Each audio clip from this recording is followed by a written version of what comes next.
Am I the a-hole? I refuse to let my colleague take credit for my idea in a meeting. So last week in a team meeting, one of my colleagues, Melissa, tried to present an idea that I had shared with her privately the day before. For context, our manager had asked everyone to brainstorm solutions to a recurring issue we've been facing with client communication. It's been a problem for months, emails going unanswered, misaligned expectations, and general frustration on both sides, so I'd been thinking about it a lot. Over a few evenings, I put together a simple but practical framework to help organize our client touchpoints, track responses, and make sure no one was falling through the cracks. I was actually pretty excited about it because I felt like it could genuinely improve how we work. The next morning, Melissa and I had coffee together. We often bounce ideas off each other casually, so I mentioned my framework to her and explained how I thought it could help. She seemed supportive and even added a couple of small suggestions. I honestly thought she was just being a good teammate. Fast forward to the meeting. The manager asks for ideas, and before I can even open my mouth, Melissa starts outlining my exact framework, almost word for word. I was stunned. For a second, I sat there wondering if I had misheard, but nope. It was definitely my idea, down to the specific examples I had given her. I could feel my face getting hot, but I spoke up and said something like, "Actually, that's something I've been working on recently. I'd be happy to share the details."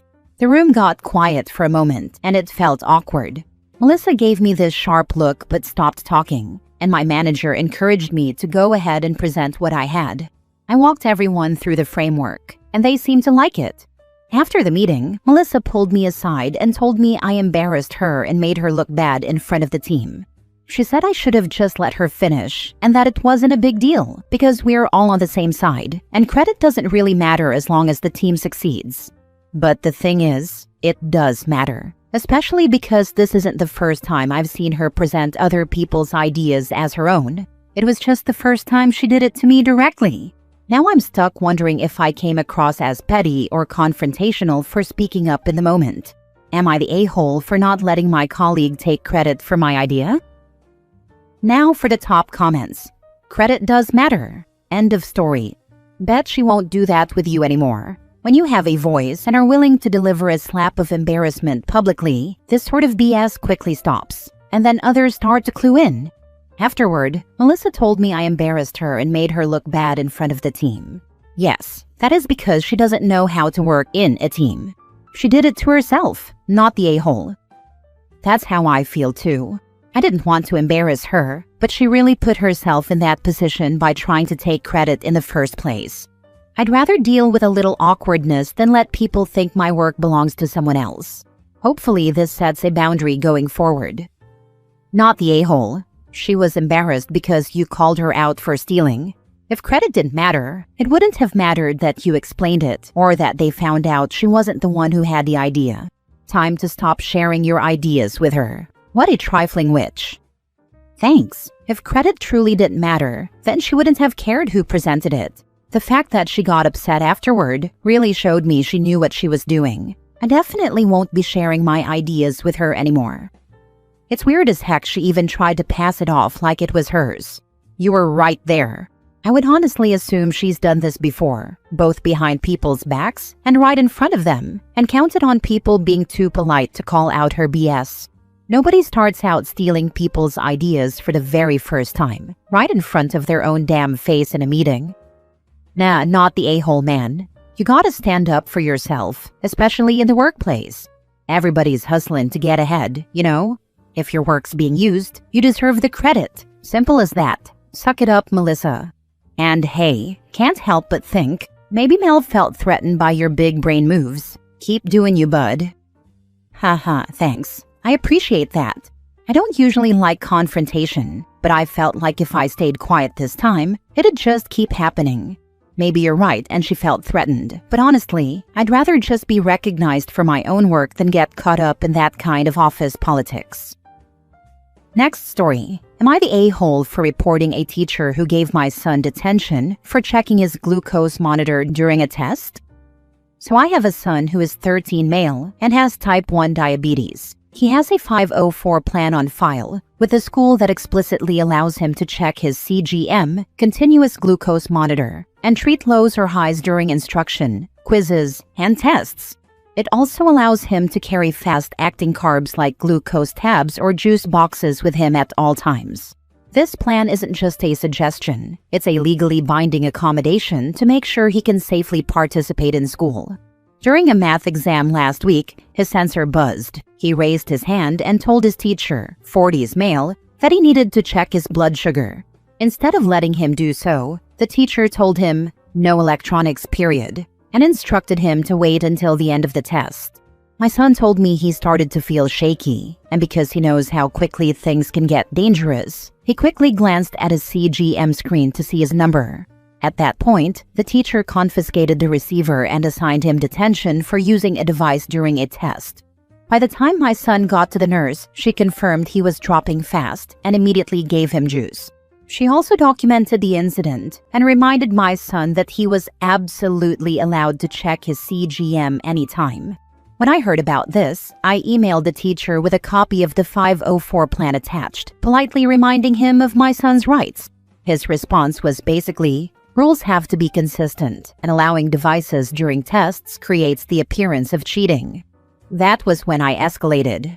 I asked the assistant principal to remove the detention and retrain staff on medical accommodations.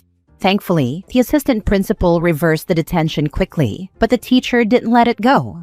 In the next class, in front of everyone, he doubled down and said that testing integrity comes first and that rules are rules. My son came home embarrassed and humiliated, worried that his classmates now see him as someone who cheated during a test. At that point, I filed a formal incident report with the principal and district compliance office. I'm not going to sit around and wait for the next low blood sugar episode to turn into an ambulance ride, just so a teacher feels like the rules are being enforced. A 2-second glance at a CGM does not hand out test answers, but refusing to allow it can absolutely create a medical emergency. I followed every step of the plan, provided documentation, and only escalated when my son was punished for managing a condition the school already agreed to support. Protecting my kid's health will always come before protecting a blanket rule. Am I the a-hole for pushing back this hard? Hire an attorney to handle that school. Thank you. I'm calling an attorney Monday, CCing the District 504 coordinator, and filing with OCR. Detention wiped, written apology, staff-wide ADA training, and he's off proctoring until he can read a damn 504. My kid's blood sugar isn't extra credit. If the school drags its feet, they can explain it to my lawyer at a board meeting. That teacher may not be so lucky next time and cause a hospitalization or death. He needs serious retraining or dismissal. Yep, preach. A 2-second glance to not faceplant isn't killing test integrity. What wrecks it is a grown man ignoring a written plan because his ego needs a win. We've got a new proctor, juice on the desk, and my kid isn't asking permission to stay conscious ever again. Don't forget to include public apology from teacher in front of the entire student body in your list of demands. He endangered your son and publicly shamed him in front of his peers for a medical necessity. Not the a-hole. Not the a-hole. And that teacher is a walking liability who cares more about his power trip than your kid not going into a diabetic coma. Yeah, exactly. Dude's flexing over a beeping medical alert like it's contraband, while my kid is shaking.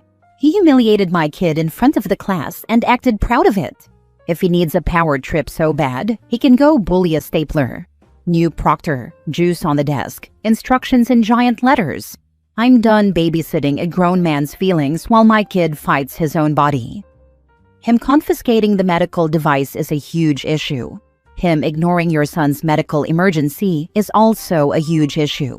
These two facts of the situation warrant an immediate response for your son's safety. As soon as possible, you and your lawyer go to the school to demand action. Son gets moved to a new class if possible. Teacher immediately suspended for endangerment of a minor's life. Bring a doctor's letter explaining the seriousness of the situation. Next story. Told a colleague I would never want her as a mother-in-law. Hi 30 female. Work with Anna 57 female. Anna is a proud mom. She constantly talks about her son, who's a doctor. Honestly, I don't mind listening.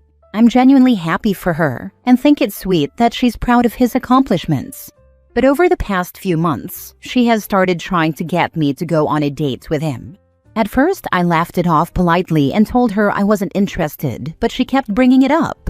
She would make little comments like, "You and my son would make such a cute couple," or "You're exactly the kind of girl my son should settle down with."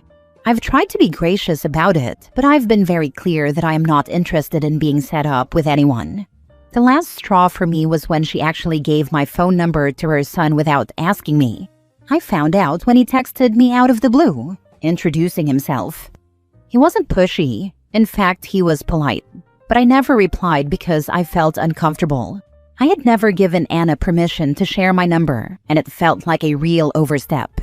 Fast forward to last Friday. We were having lunch with the team, just a casual get-together. The topic of marriage and kids came up, which in my culture is a common but frankly very nosy topic. One of my other colleagues asked me what my plans were. Was I dating anyone? Did I want to get married? Did I want children? I told them honestly that I do hope to find a lifetime partner one day, but I don't see myself becoming a mother. That's a personal decision I've thought about a lot, and I'm at peace with it. Anna immediately gasped dramatically and said, "Oh, I would never want you to be my daughter-in-law. No mother would want to see her son marry a girl who hates kids." The comment stung, not because I want to be her daughter-in-law, I don't, but because it felt judgmental and dismissive of my personal choice. So I smiled and said, "Well, I would also never want you as my mother-in-law. Isn't it amazing how our dreams align?" Some of my colleagues, especially those closer to my age, laughed at the comment. It lightened the mood for me, but apparently not for everyone. Anna looked shocked, and later that day, one of her close friends at work told me that I was rude and should have just let Anna's comment slide. Now I'm wondering if I went too far. I know my response was a little sharp, but I also feel like Anna has been crossing boundaries for a while. I was polite at first, but she ignored my no. So, am I the a-hole for saying what I said?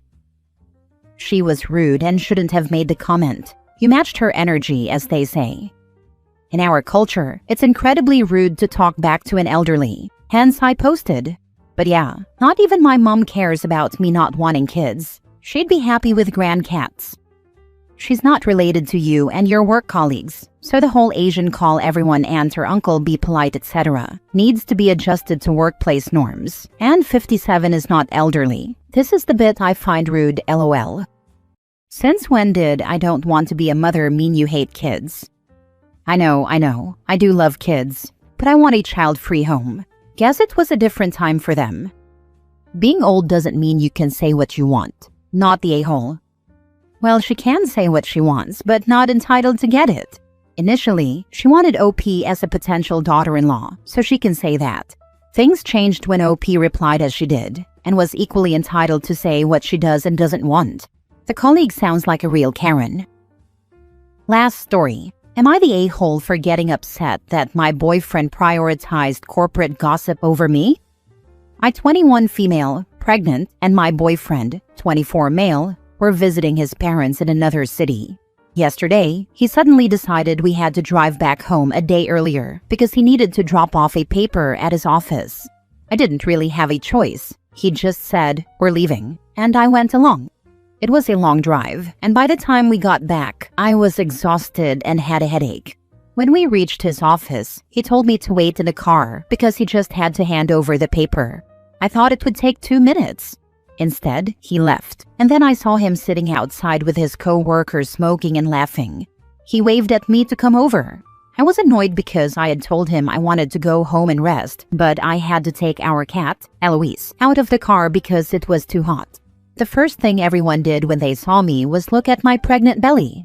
I told him again, "I want to go home." He said, "Wait a bit, I have something to tell them. Let's go upstairs for coffee." I said, "No, I'll go home alone." He laughed and said, "Well, I have the car keys." His coworkers also laughed. Then he said, "She's just acting like this because she's tired." I felt humiliated in front of strangers. He dragged me upstairs with him into the kitchen area with his colleagues. I thought maybe he had something work-related to discuss, but nope. It was just gossip about a fight between two coworkers who had screamed at each other and gotten fired.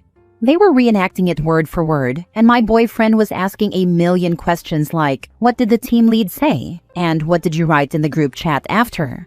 At that point, I was literally praying the team lead would show up and tell him to go home, because clearly I couldn't convince him. Meanwhile, I was sitting there like an accessory. And the worst part, he was passing my cat Eloise around to whoever wanted to hold her, without even asking me. A girl said, "Can I pet her?" and he literally just handed her over. The irony? He was there to submit a sick leave form. Officially, he was sick. But instead of being home resting, he was sitting at the office gossiping and showing off his pregnant girlfriend and cat. I felt like I, and Eloise, were treated like objects he couldn't leave behind, not like actual people with needs. I told him many times I don't want to go upstairs with him anymore, that I'm not his assistant, but he keeps saying, "You don't need to feel uncomfortable." So, am I the a-hole for being upset? That was stupid on his part. He's supposed to be going on sick leave, but he's seen hanging around work, joking with his coworkers.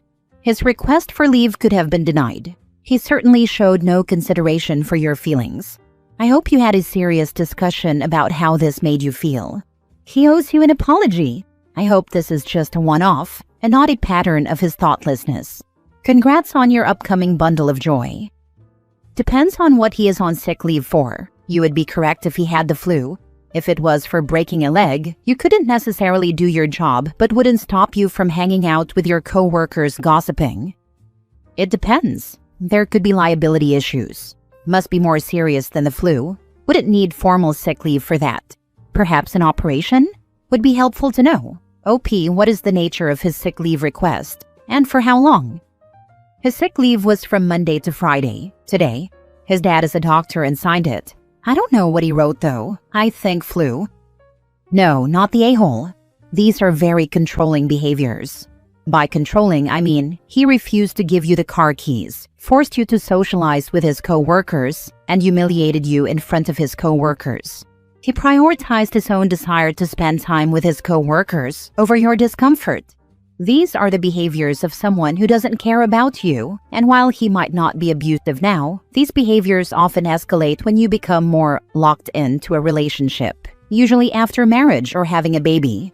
If you stay with him, take a set of house keys with you at all times while you are with him so you are not trapped. Keep money on you in case you need to get a ride somewhere. If you have a ride-share app like Uber, keep it connected to your account only so he can't disable it. Keep a bank account in your name only. As an aside, he also sounds like an idiot, coming in with a sick note and hanging out to gossip with his co-workers. I'd also recommend reading Why Does He Do That? And see if it resonates with you.